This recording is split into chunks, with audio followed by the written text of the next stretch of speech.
I have spent countless hours perfecting my skills in TinkerCAD, creating dozens of extremely functional and production quality models.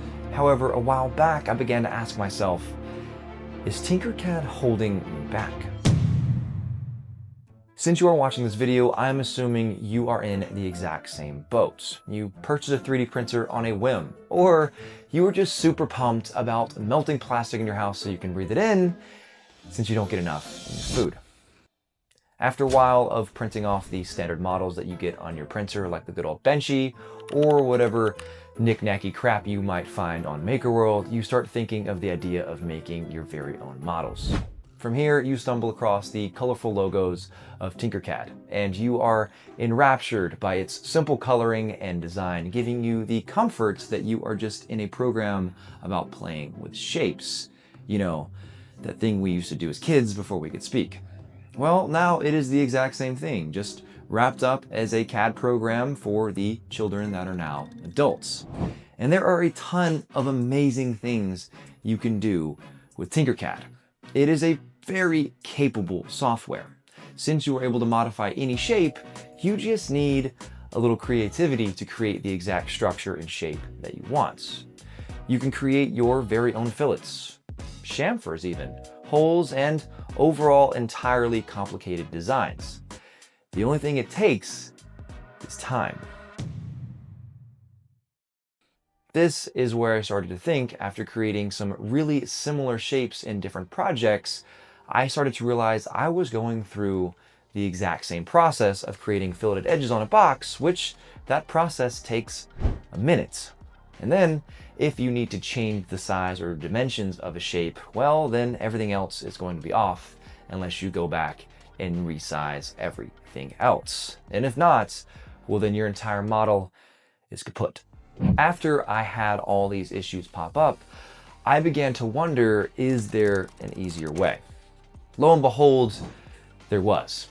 As you can see, AutoCAD is an amazing company that has spanned the entire spectrum of CAD programs, from TinkerCAD and the very beginner program to Fusion 360, a commercial parametric CAD software, which, by the way, is also free. Fusion 360 is very nerve-wracking to think about, but let me help you make it a little easier. In TinkerCAD, which you are probably very familiar with, you are given pre-designed shapes to play with. In Fusion, you now get the opportunity to draw that shape. And once you have made your desired shape, you can twist them, turn them, even mold and loft them into each other.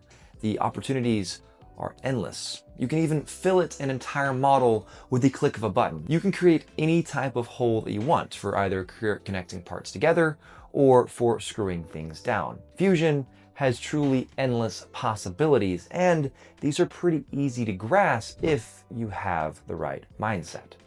If you go into thinking about Fusion that it is too complicated, well, you're going to feel instantly overwhelmed. Trust me, I was in the exact same boat. But then I realized I'm an adult and I live in a much more complicated world than just trying to draw some shapes. However, if you are hell-bent on avoiding the big brother in the CAD program community, you can always check out other programs like Shaper 3D, which offer both PC and tablet compatibility. Shaper 3D has a hybrid feel between both TinkerCAD and Fusion 360. It is still a completely parametric program, and it gives you all the necessities of a high-quality CAD software without all of the overwhelming bits. Now, going back to TinkerCAD, this might seem harsh to the TinkerCAD community, but I promise I am not bashing the software. I'm merely recognizing it for its true purpose. And as a true beginner and CAD enthusiast, I began to realize I was only in the stepping stone stages, and it was time for me to eventually emerge from my CAD cocoon, as one might say, and go forth into the world of parametric programs, allowing myself to further improve upon my skills and capabilities. Now, this is my journey, and as I grow in the world of 3D printing, modeling, and, well, even YouTube, I want to be able to take you along with me. This, I promise, is not goodbye to TinkerCAD, because it truly has an amazing place in this world. But as you grow, you can take your training wheels off and start riding with the big boys. The longer you stay in TinkerCAD, the more you are refining your skills in beating a dead horse over and over and over again by doing the exact same thing. And I promise there are much more efficient ways to do that task.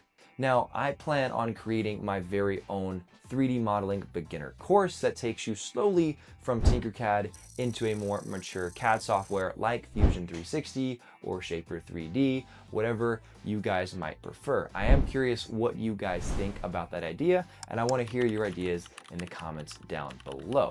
And if you have not done so, please click that subscribe button if you like my content. It really helps me out, and it helps you not miss out on any more amazing videos. But with that being said, I will see you guys in the next one.